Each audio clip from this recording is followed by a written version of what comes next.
The outpouring of emotion for Craig White was palpable last Tuesday. Approaching his 10th year as a professional, even, the Thundercat was bemused by the number of well-wishers that reached out to him after being announced as Neil Magny's replacement opponent for UFC Liverpool.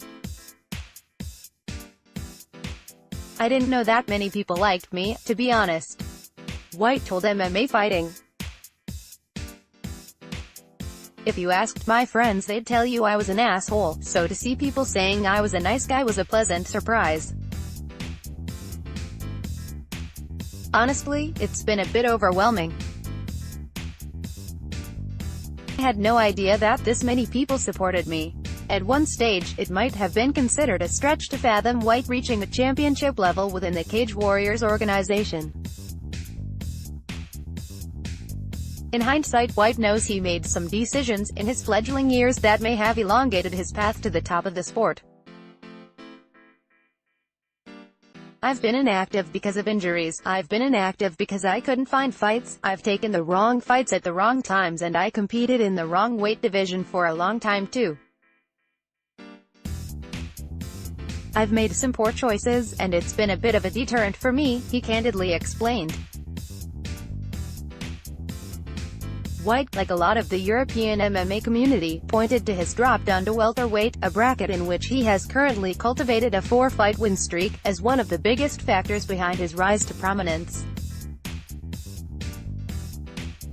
"A big thing for me was when I decided to move down a weight class last year. I think the results speak for themselves since then. I think that's a big reason that I'm in the situation that I am. It's all been about taking opportunities and having the right platform with Cage Warriors." His last outing at Cage Warriors 92 was earmarked to be a title shot against Alex Montagnani, but it never came to be. After he finished Montagnani with a second-round triangle, the Thundercat was as good as guaranteed a championship date. When Graham Boylan called him about a short-notice date with the 9th-ranked UFC welterweight, Neil Magny, in Liverpool, the promoter was blown away by White's laid-back attitude. "I just kind of said, yeah, all right then, and Graham said, that's a very relaxed response, Craig," he remembered. "I've always been a relaxed kind of guy.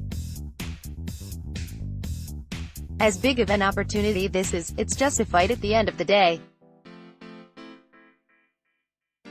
The bigger platform and the level of opponent are the only things that are different from every other fight that I've had."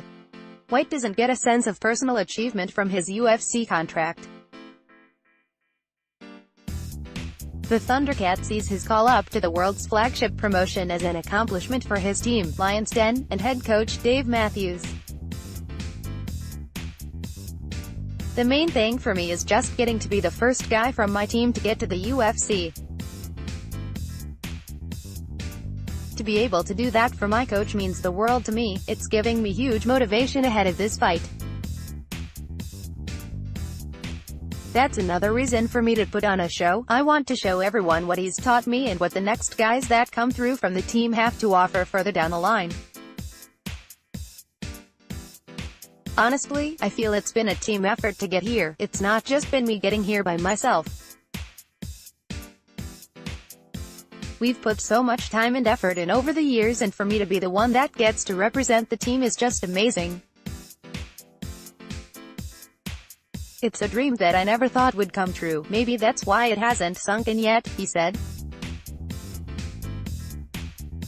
As unprecedented as this signing may have been just 2 years ago, the underdog status he has garnered has prepared him for his showdown with one of the best welterweights on the UFC books. "I'm the ultimate underdog and I feel like I was for all of last year. A lot of people won a lot of money off me," he chimed. "Look, I know there are going to be people saying, who is this guy? He's a sacrificial lamb, he's going in there to get beat and blah, blah, blah, but I'm going to prove them wrong. Anyone that wants to earn some money should put it on me because there are probably going to be really good odds on me to get it done."